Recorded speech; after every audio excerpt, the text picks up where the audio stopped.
नमस्कार दोस्तों, प्यारे बच्चों।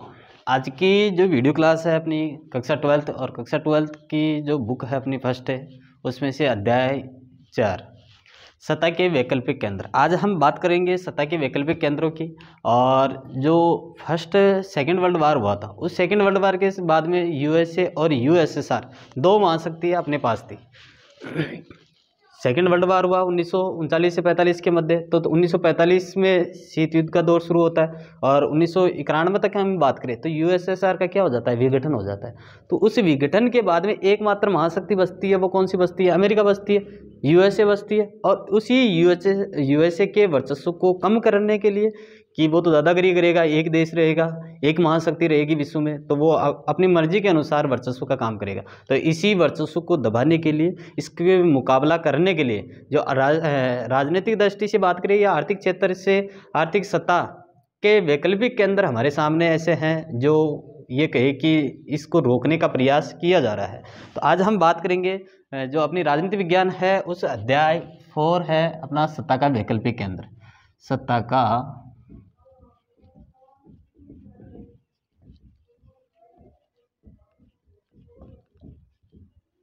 वैकल्पिक केंद्र। सत्ता का वैकल्पिक केंद्र, इसकी बात करें अपन सबसे पहले कि जैसे सेकेंड वर्ल्ड वार हुआ और उसके बाद में शीत युद्ध का दौर शुरू हुआ, तो यूएसए और एक महाशक्ति थी यूएसएसआर। दो महाशक्तियाँ थी, यूएसए और यूएसएसआर। ये दो महाशक्तियाँ ऐसी थी कि विश्व पर राज करने वाली थी। तो यूएसए और यूएसएसआर का तो क्या हो जाता है, 1991 की हम बात करें मिखाइल गोर्बाचेव के समय, ये 1991 में इनका विघटन हो जाता है। विघटन किसका विघटन हो जाता है? यूएसएसआर का। तो दोस्तों ये चीज़ आपको ध्यान में रखनी है कि यूएसएसआर का विघटन हुआ 1991 में, एक ही महाशक्ति बची। अब ये क्या कर रही थी? अपना वर्चस्व दिखा रही थी। ये क्या कर रही थी? अपना वर्चस्व दिखा रही थी। तो इसी वर्चस्व का मुकाबला करने के लिए, यूएसए के वर्चस्व का मुकाबला करने के लिए कौन से क्षेत्र में? एक तो राजनीतिक क्षेत्र में और एक आर्थिक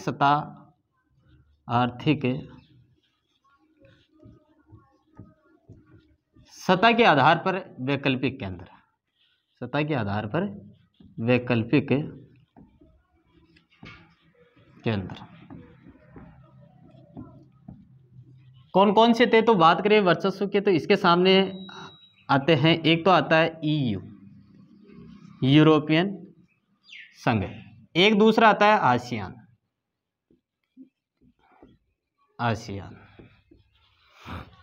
तीसरा और भी बात करें तो इसके सामने था चीन भी एक क्या था, इसको रोकने का प्रयास करने वाला देश था। तो ये दो ऐसे थे कि ईयू और एक आसियान, ये दोनों ही क्षेत्रीय संगठन थे। तो ये क्षेत्रीय संगठन, अब ये क्षेत्रीय संगठन थे लेकिन इसके उद्देश्य तो रहे ही होंगे। क्या उद्देश्य रहे? ईयू और आसियान के उद्देश्य की हम बात करें कि इनका गठन क्यों हुआ, इसके ये संघ क्यों बने, तो इनके उद्देश्य की बात करें तो ये आपस में ऐसे थे कि संगठन का मतलब संघ, यूनियन बनना। यूनियन का मतलब होता है कि अनेक देश मिलकर एक ही संघ बनाना।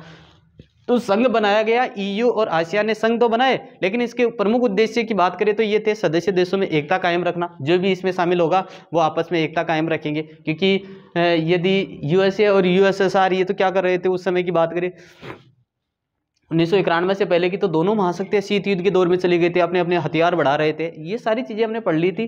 तो अब हम बात करें कि ईयू और आसियान के प्रमुख उद्देश्य सदस्य देशों में एकता कायम रखना, और भी बात करें तो सहयोग को बढ़ाना, और भी ऐसे ही कोई भी विवाद हो जाए इन देशों के मध्य तो बातचीत के माध्यम से ही हल कर लिया जाए, आपस में एक समझौता तय किया गया। तो ईयू और आसियान के उद्देश्य की बात करें, उद्देश्य कह दीजिए या लाभ कह दीजिए, उद्देश्य या लाभ की बात करें तो आपसी सहयोग करना,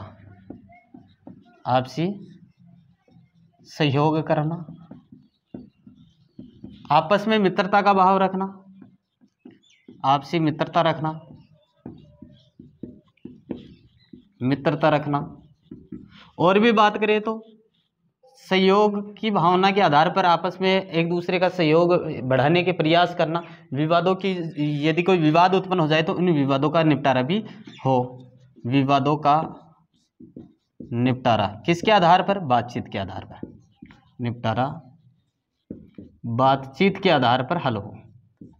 बातचीत के आधार पर हल हो। तो ऐसे अनेक उद्देश्य थे किसके, ईयू और आसियान के, इनके संगठन बनने के प्रमुख उद्देश्य थे। तो आज हम बात करने वाले हैं ईयू, यूरोपियन संघ, यूरोपियन संघ, UNIO, यूरोपियन यूनियन, यूरोपीय संघ, ईयू का गठन की बात करें तो ईयू के टोटल सदस्यों की बात करें तो ये थे 27, क्योंकि एक 28 देश थे टोटल, लेकिन एक ब्रेग्जिट हो जाता है किसका, ब्रिटेन का, ये 2020 में 31 दिसंबर 2020 में ये क्या हो जाते हैं, हट जाते हैं। तो इसका मतलब टोटल सदस्य देश वर्तमान की बात करें तो 27 देश है। तो ये 27 देश कैसे जुड़े, कौन कौन जुड़े, कौन किस समय जुड़ा, कौन सी संधियाँ इनके बीच में हुई। तो ईयू की जो प्रक्रिया है, पुनर्गठन, इसका गठन किया गया था, संघ बनाया गया था। तो इस संघ की क्या प्रक्रिया है वो हम इस पर चर्चा करने वाले हैं आज की वीडियो क्लास में। और आप ये वीडियो को शुरू से लेकर एंड तक देखना, जिससे आपको समझ में भी आ जाए कि ये संघ क्या था, और ज़्यादा से ज़्यादा इसको लाइक शेयर सब्सक्राइब करना, जिससे ये और भी आसानी रहे पढ़ने में। तो आज हम बात करेंगे ईयू के, यूनियन संघ, यूरोपीय संघ की बात। तो अमेरिका, सबसे पहले हम ये बात करें कि जो यूरोपीय संघ था ये बनने का प्रमुख कारण क्या था, कि अमेरिका ने उस समय की बात करें तो यूरोप की अर्थव्यवस्था बिल्कुल कमज़ोर थी। जब ईयू का गठन हुआ, यूरोप की आर्थिक स्थिति कमज़ोर थी, तो यूरोप ने अमेरिका से सहायता ली और पुनर्गठन करने के लिए एक मदद की। किसने की, अमेरिका ने की। किसकी की, यूरोप की। तो पहली बात हम ये लिखेंगे कि अमेरिका ने यूरोप की अर्थव्यवस्था के पुनर्गठन के लिए क्या करता है, मदद करता है। तो पहला, अमेरिका यूरोप के पुनर्गठन के लिए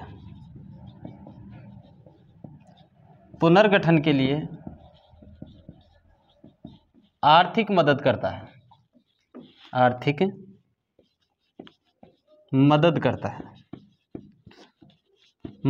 है। वो भी किसके आधार पर, मार्शल योजना के आधार पर। इस पुनर्गठन की आर्थिक सहायता कर रहा है कौन, अमेरिका। तो इसी को क्या कहा जाता है, मार्शल योजना। एग्जाम में क्वेश्चन आया कि मार्शल योजना क्या है। मार्शल योजना यही है कि अमेरिका के द्वारा यूरोप की आर्थिक मदद की थी पुनर्गठन के लिए। तो इसी को क्या कहा गया, मार्शल। मार्शल कौन था, तो मार्शल की बात करें, अमेरिका का विदेश मंत्री था। ये विदेश मंत्री कौन था, मार्शल था। और इसी के नाम से मार्शल ने पहल की थी यूरोप की सहायता करने के लिए। तो मार्शल कहाँ का था, अमेरिका का विदेश मंत्री, अमेरिका का विदेश मंत्री। इसने ही सहायता की थी किसकी, यूरोप की। तो इसी कारण इसको क्या कहा गया, मार्शल योजना। मार्शल योजना समझ में आया कि अमेरिका का विदेश मंत्री था और इसी विदेश मंत्री ने यूरोप को पुनर्गठन के या अर्थव्यवस्था के पुनर्गठन के लिए इन्होंने क्या की थी, मदद की थी। इसी को क्या कहा गया, मार्शल योजना कहा गया। आगे बात करें 1948 में यूरोपीय आर्थिक संगठन की क्या कर दी जाती है, स्थापना कर दी जाती है 1948 में। 1948 में यूरोपीय आर्थिक संगठन की स्थापना, आर्थिक संगठन की स्थापना। आर्थिक संगठन की स्थापना कब की जाती है, 1948 में की जाती है। किसकी स्थापना की जाती है, आर्थिक संगठन। कौन सा आर्थिक संगठन, यूरोप के लिए एक आर्थिक संगठन बनाया गया सन 1948 में। आगे बात करें दूसरा, अप्रैल 1951 में, अप्रैल 1951 में यहाँ यूरोपीय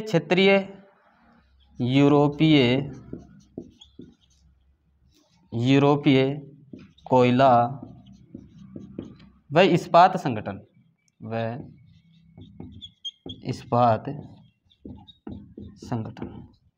यूरोप के लिए एक कोयला और इस्पात संगठन बनाया गया। कब बनाया गया, 1951 में बनाया गया। और जब यूरोपीय कोयला इस्पात संगठन बना, इसमें एक संधि होती है, और वो संधि कौन सी होती है, पेरिस की संधि। कहाँ पर होती है, फ्रांस में। इसी 1951 में एक संधि हुई। कौन सी संधि होती है, पेरिस की संधि। हम लिखे पेरिस की संधि, ध्यान में रखना कौन सी संधि, पेरिस की संधि। पेरिस की संधि होती है, और पेरिस की संधि कहाँ पर होती है, फ्रांस में होती है। तो ये चीज़ आपको ध्यान में रखनी है, पेरिस की संधि कहाँ पर हुई, फ्रांस में हुई। और इसी फ्रांस की संधि में 6 देश शामिल हो जाते हैं, 6 देश शामिल होते हैं, 6 देश शामिल होते हैं। कब की बात है? 1951 की बात है कि यूरोपीय कोयला इस्पात संगठन बनाया गया और इसमें कितने देश शामिल हुए? 6 देश शामिल हुए। फ्रांस, लग्जमबर्ग, हम बात करें France, Luxembourg, France, Luxembourg, Netherlands,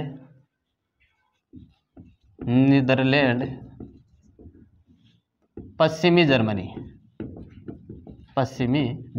Germany उस समय की बात करें तो जब हम पढ़े थे उस समय, जब 1991 में सोवियत संघ का विघटन हुआ था, तो उससे पहले ये फ्रांस है जो जर्मनी थी, ये जर्मनी भी 2 भागों में बटा हुआ था, एक पश्चिमी जर्मनी और एक पूर्वी जर्मनी। तो ये चीज़ आपको ध्यान में रखनी है कि जर्मनी थी वो किस में बटी हुई थी? 2 भागों में, पश्चिमी जर्मनी और पूर्वी जर्मनी।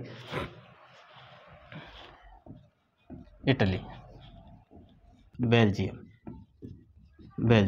यानी कि टोटल सदस्य कितने बने? 6 देश। कब की बात है? पेरिस की संधि हुई थी, कहाँ हुई थी? फ्रांस हुई थी। कब हुई थी? 1951 में हुई थी। कब की बात है? अप्रैल 1951 में। क्या बना था? इस्पात संगठन बना था। यूरोप में कोयला और इस्पात संगठन बना, उसमें 6 देश शामिल हुए और यही 6 देश 1951 में क्या कर लेते हैं? एक संगठन बना लेते हैं, छोटा संगठन बना लिया जाता है। कब की बात है? 1951 की। आगे हम बात करें तीसरा,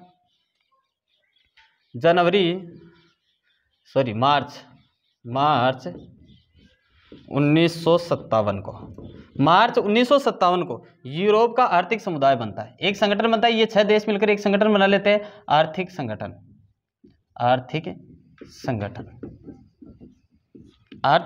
बना लेते हैं। आर्थिक संगठन समुदाय के नाम से बनता है, समुदाय, यानी कि EEC का गठन हो जाता है। EEC का गठन हो जाता है। कब होता है? मार्च 1957 में आर्थिक समुदाय, या ये कहे कि यूरोपीय आर्थिक समुदाय का गठन हो जाता है, EEC का, यूरोपीय इकोनॉमिक कम्युनिटी का गठन हो जाता है। कब होता है? मार्च 1957 में। इसी के साथ एक संधि हो जाती है, रोम की संधि। कौन सी संधि होती है? रोम की संधि होती है। कब होती है? मार्च 1957 में रोम की संधि होती है। और इसी जो आर्थिक समुदाय संगठन बना था, यूरोपीय आर्थिक संगठन बना था, इसी के साथ साथ यूरोपीय एटमी ऊर्जा समुदाय का निर्माण भी कर लिया गया था। यूरोपीय एटमी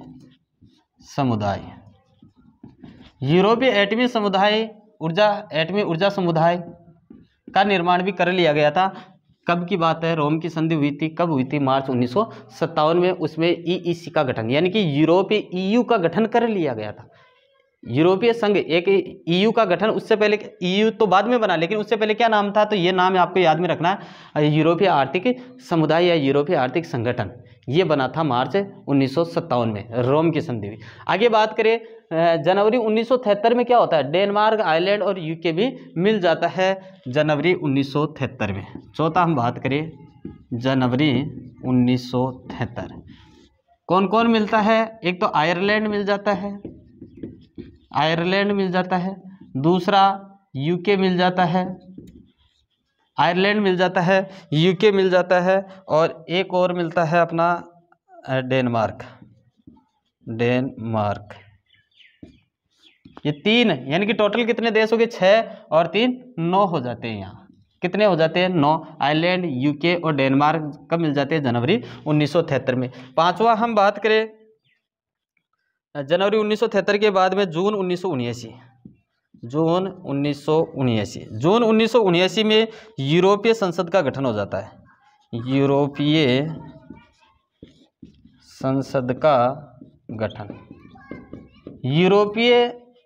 संसद का गठन कब होता है? जून 1979 को हो जाता है। जनवरी 1973 में आयरलैंड, UK, डेनमार्क 9 सदस्य हो जाते हैं। जून 1979 में क्या हो जाता है? यूरोपीय संसद, यानी कि इस यूरोपीय संगठन में एक संसद का निर्माण भी कर लिया जाता है जून 1979 में। अगला हम बात करें छठा, यानी कि जनवरी 1981 में कौन आता है? यूनान आ जाता है। इसके अंदर एक देश और मिल जाता है, यूनान ग्रीस। टोटल देश हो जाते हैं 10। टोटल देश कितने हो जाते हैं? 10 हो जाते हैं यहाँ पर आते आते, यानी कि यूनान भी मिल जाता है। कब मिल जाता है? जनवरी 1981 में। आगे बात करें, जनवरी 1981 के बाद में जून 1985 में एक संधि होती है, और वो संधि कौन सी होती है? सांगेन की संधि। सांगेन की संधि होती है। इसी के साथ साथ जो भी सीमा नियंत्रण था उसको समाप्त कर दिया गया, सीमा नियंत्रण को समाप्त, सीमा नियंत्रण को समाप्त। यानी कि 25 ऐसे देश हो गए थे, 25 देशों में आने जाने की पाबंदी जो थी वो हटा दी गई। यानी कि कोई भी वीज़ा की ज़रूरत नहीं है। यानी कि किसी देश में हम जाते हैं तो उससे पहले क्या करते हैं, वीज़ा लेते हैं, उस देश को जो बुलावा पत्र होता है वो वीज़ा, तो वीज़ा यहाँ पर लागू नहीं होता। यानी कि सांगेन की संधि यही कहती थी कि किसी देश में जो इसमें शामिल है उसके लिए किसी भी प्रकार से कोई वीज़ा की ज़रूरत नहीं है। सांगेन की संधि होती है जून 1985 में। इंपॉर्टेंट है, आप ध्यान में रखना, जून 1985 में कौन सी संधि होती है, सांगेन की संधि। और इसमें क्या कर दिया जाता है, जो वीज़ा था उस वीज़ा को भी समाप्त कर दिया। कहाँ पर था सांगेन की बात करें तो एक लग्जमबर्ग में एक शहर पड़ता है, वो शहर का नाम भी क्या था, सांगेन, उसी के नाम से ये सांगेन की संधि होती है। सीमा नियंत्रण को समाप्त कर दिया जाता है, 25 देशों में आ जा सकते हैं, किस कौन सी संधि के तहत, सांगेन संधि के तहत। आगे बात करें जनवरी 1986 की हम बात करें, 1986 में क्या होता है, स्पेन और पुर्तगाल भी शामिल हो जाते हैं, स्पेन और एक होता है पुर्तगाल। स्पेन और पुर्तगाल 2 देश और मिल जाते हैं, टोटल हो जाते हैं 12 देश। टोटल देश कितने हो जाते हैं, 12 देश हो जाते हैं। कब हो जाते हैं, जनवरी 1986 में। तो टोटल सदस्य देश कितने हो रहे हैं, 12। सांगेन की संधि भी 85 में, और सांगेन की संधि जैसी होती है 2 देश और आ जाते हैं। कौन कौन से, स्पेन और पुर्तगाल, 2 देश और शामिल हो जाते हैं। फरवरी 1992 में एक संधि होती है, इंपॉर्टेंट संधि है, मास्ट्रिक्ट संधि। इसमें क्या हुआ था, ईयू का गठन हो जाता है। कौन किसका गठन हो जाता है, ईयू, यूरोपियन समुदाय का गठन हो जाता है। यूरोपीय संगठन का नाम बदल दिया जाता है। किसके नाम पर, पहले कौन सा नाम था, आर्थिक संगठन समुदाय, यूरोपीय आर्थिक संगठन था, उसका नाम अब बदल दिया गया। अब क्या कर दिया गया है, जो नाम रखा था मार्च 1957 में, 9 सदस्य हुए थे उस समय, आयरलैंड, यूके, डेनमार्क जब शामिल हुआ था 1957 में, उस समय जो नाम था उस नाम को अब बदल दिया गया। क्या कर दिया गया, ईयू कर दिया गया है। कौन सी संधि के तहत, मास्ट्रिक्ट संधि के तहत। कब, फरवरी 1992 में, फरवरी 1992 में। 1992 में क्या कर दिया, जो मास्ट्रिक्ट संधि थी, मास्ट्रिक्ट संधि, इस संधि के तहत ईयू का गठन किया गया, ईयू का गठन किया गया। तो ये चीज़ आपको इंपॉर्टेंट है, ये दोनों चीज़ आपको याद रखनी है। 7वें नंबर की, जून 1985 में सांगेन की संधि होती है, सीमा नियंत्रण को समाप्त कर दिया जाता है। सांगेन पूछे तो कहाँ पर है, लग्जमबर्ग का एक शहर था, उस शहर का नाम ही क्या था, सांगेन था, उसी के नाम से सांगेन की संधि होती है। और इसमें वीज़ा प्रणाली को क्या कर दिया गया था, समाप्त कर दिया गया था। कोई वीज़ा नहीं है, आ जा सकते हैं बिना वीज़ा के। तो सीमा नियंत्रण को समाप्त कर दिया गया था, कितने देशों में, 25 देशों में। आगे बात करें, फरवरी 1992 में मास्ट्रिक्ट संधि होती है, ईयू का गठन कर दिया जाता है। ये भी इंपॉर्टेंट है, वेरी इंपॉर्टेंट क्वेश्चन बनता है यहाँ से, तो ध्यान में रखना कि फरवरी 1992 में मास्ट्रिक्ट संधि हुई थी और उसी के अंदर ईयू का गठन कर दिया गया था। किसमें किया गया था, मास्ट्रिक्ट संधि में किसका गठन किया गया था, ईयू का गठन किया गया था। किसके तहत किया गया था, यूरोपीय आर्थिक समुदाय, जो मार्च 1957 में नाम रखा था ईईसी, यूरोपीय इकोनॉमिक कम्युनिटी, उसका नाम बदलकर अब क्या कर दिया है, ईयू कर दिया है। जनवरी 1993 की बात करें तो एकीकृत बाजार का यहाँ पर गठन हो जाता है। कब होता है, जनवरी 1993 में। 10वां हम बात करें, जनवरी 1993 में क्या कर दिया जाता है, एकीकृत बाजार का गठन, एकीकृत बाजार का गठन। तो ये चीज़ आपको ध्यान में रखनी है। एकीकृत बाजार का गठन कब हुआ, जनवरी 1993 में। कब हुआ था, जनवरी 1993 में। किसका हुआ था, एकीकृत बाजार का गठन, यानी कि यूरोपीय संघ जो ईयू का गठन किया गया था उसमें एक बाजार भी इन देशों के लिए बनाया गया। उसका गठन कब किया गया था, जनवरी 1993 में। यानी कि ईयू बन रहा है, ईयू में धीरे धीरे सदस्य जुड़ते जा रहे हैं, ईयू संगठन बनता जा रहा है। मास्ट्रिक्ट संधि, इसमें नाम बदल दिया गया, फिर जनवरी 1993 में एकीकृत बाजार का गठन कर दिया गया। जनवरी 1995 की बात करें तो ऑस्ट्रिया, स्वीडन और फिनलैंड, ये 3 देश और आ जाते हैं जनवरी 1995 में। बात करें 11वां, जनवरी 1995 में। 1995 में क्या होता है, 1995 में 3 देश आते हैं। एक तो आता है ऑस्ट्रिया, एक आता है स्वीडन और एक आता है फिनलैंड। फिनलैंड 3 देश थे, ऑस्ट्रिया, स्वीडन और फिनलैंड कब आते हैं? जनवरी 1995 में। कितने देश हो गए? 12 यहाँ पर हो गए थे, 12 और 12 देश हो गए थे, 13, 14 और 15, यानी कि जनवरी 1995 तक कितने देश शामिल हो गए? 15 देश शामिल हो गए। अब आगे बात करें, जनवरी 2002 में यूरो मुद्रा वहाँ पर चलती थी। यूरोप में एक मुद्रा चली, यूरो मुद्रा, और इन देशों में एक ये माहौल बन गया कि हम यूरो मुद्रा नहीं मानेंगे। कई देश तो मना कर रहे थे, लेकिन इन्होंने लगभग 12 देशों ने 2002 में इनको मान लिया कि हम यूरो मुद्रा से व्यापार करेंगे। यूरो मुद्रा कब की बात है? 2002 में। कौन सी मुद्रा? यूरो मुद्रा। यानी इन्होंने एक इस संगठन की मुद्रा अपना ली। कौन सी? यूरो मुद्रा। कितने देशों ने मानी? तो ये भी ध्यान में रखना, 12 देशों ने इसको अपना लिया था। किसको अपना लिया था? यूरो मुद्रा को अपना लिया था।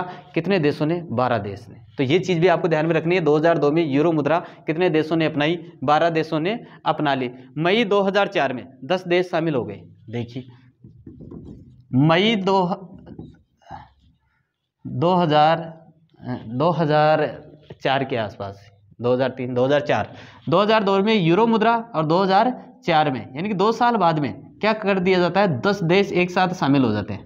10 देश शामिल, 10 देश शामिल हो गए थे। कितने हो गए थे टोटल?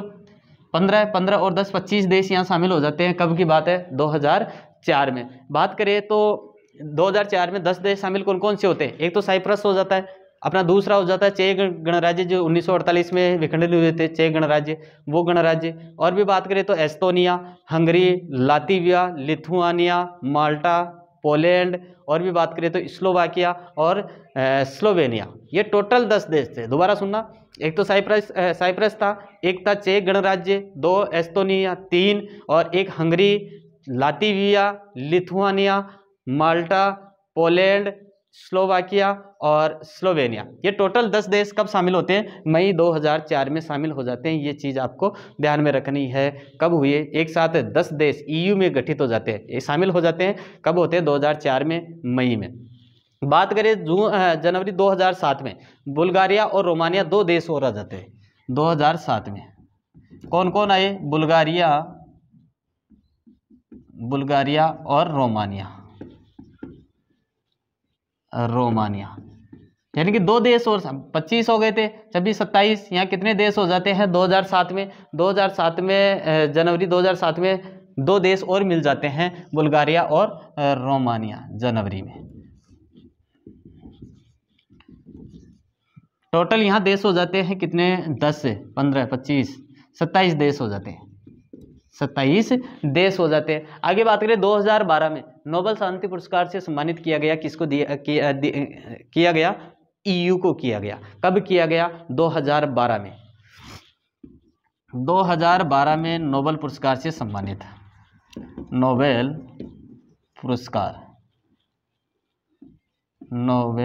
पुरस्कार दिया गया। किसको दिया गया? EU को दिया गया। कब दिया गया? 2012 में। 2013 की बात करें तो क्रोएशिया इसमें शामिल हो जाता है, 28वां देश। क्रोएशिया एक देश और हो जाता है। और कितने टोटल देश कितने हो जाते हैं? 28 देश हो जाते हैं। कितने देश हो जाते हैं? 28 देश हो जाते हैं। कब की बात है? 2013 में। 2013 में एक देश और शामिल हो गया, क्रोएशिया, और वो कौन सा देश था? 28वां देश था। अब बात करें जनवरी 2016 में, क्या होता है? ब्रिटेन बाहर हो जाता है। किससे बाहर हो जाता है? इसी EU से। 28 देश हो गए टोटल, लेकिन ये बाहर कौन होता है? ब्रिटेन होता है। ब्रेग्जिट हो जाता है। किस कारण से होता है? क्योंकि एक जनमत संग्रह कराया जाता है। जनमत संग्रह कराया जाता है, और उसी जनमत संग्रह, यहाँ देख लीजिए आप, 28 यानी कि 2016 में ब्रिटेन बाहर होता है। ब्रिटेन बाहर क्यों होता है? बाहर इसलिए होता है क्योंकि यहाँ पर एक क्या करवाया गया? जनमत संग्रह करवाया गया, और उस जनमत संग्रह के कारण ब्रिटेन बाहर हो जाता है। कब होता है? 31 जनवरी 2020 को जनमत संग्रह करवाया गया, और 31 जनवरी 2020 को ये बाहर हो जाता है। कौन हो जाता है? ब्रिटेन हो जाता है। ब्रेग्जिट हो जाता है। ब्रेग्जिट हो जाता है। किसका हो जाता है? ब्रिटेन का। तो ये आपको ध्यान में रखना है। अब बात करें कि वर्तमान में कितने हैं। हमने बात की 28 देश, यहाँ एक देश बाहर चला गया। तो वर्तमान की बात करें तो 28 - 1, ए कौन सा है? ब्रिटेन है, जो 31 जनवरी 2020 को बाहर हो गया था। टोटल सदस्य देश कितने हैं वर्तमान में? 27। तो ये आपको ध्यान में रखना है कि 28 में से एक गया 27, यानी कि वर्तमान में कितने देश है? 27 है। EU में कुल सदस्यों की संख्या 27। तो ये था आपका आज का जो चैप्टर सत्ता की वैकल्पिक केंद्र, और उसमें बात करें कि EU और आसियान थे। आज हमने बात की है EU की, और EU का उद्देश्य लाभ की हमने पढ़े, इसके संगठन कैसे निर्माण हुआ, किस आधार पर कौन कौन सी संधियाँ होती है, और किस संधियों के माध्यम से ये EU का गठन होता है, कब कब कौन से देश मिलते हैं। तो आज हमने विस्तार से इसको पढ़ा है, और आई होप आपको समझ में आया होगा कि आप ज़्यादा से ज़्यादा इस वीडियो को लाइक शेयर सब्सक्राइब करना, और आगे से आगे आप शेयर करते रहना। तो मैं ऐसे ही वीडियो इसी के आगे जो सत्ता के वैकल्पिक केंद्र है, EU हमने पढ़ लिया है, आसियान की बात करेंगे, चीन की बात करेंगे, चीन और भारत के मध्य संबंध कैसे थे उनकी बात करेंगे, और भी जैसे अपने भारत की बात करें तो सार्क दक्षेज उसकी भी बात हम इस चैप्टर में करने वाले हैं। और अगला जो भाग होगा हम आसियान से संबंधित बातें करेंगे कि आसियान क्या था, कब संगठन में आया, कब बना, कितने देश शामिल थे। ये चीज़ सारी बातें हम अगले वीडियो क्लास जो पढ़ेंगे हम उसमें बात करेंगे। तब तक मैं इजाज़त चाहूँगा। जय हिंद, जय भारत।